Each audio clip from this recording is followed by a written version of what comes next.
Welcome to RP Automations. Today we will discuss about powered roller bed, vertical drop lift and turntable. As you can see in this video, you can see a VDL, that is vertical drop lift. The primary function of VDL is to raise and lower materials, acting as a vertical elevator for the conveyor system. VDL is not a standalone conveyor but a specific component that integrates with other conveyor systems like PRB.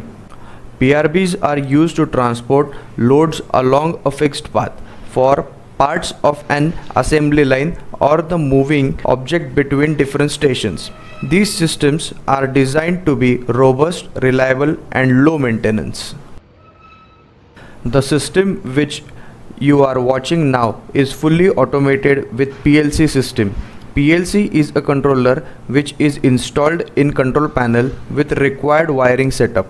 Duty of automation engineer is to write program for such a system considering safety, warnings, alarms and other important parameters for smooth operations. Coming to the turntable, they are essential for creating junctions and aligning different conveyor paths. This system is a continuous process where 24/7 production activities are going on. The process looks very easy but is very difficult for programming. Stay tuned to RP Automation for such videos on industrial automation. Do subscribe, like and share with your techie friends. Thank you.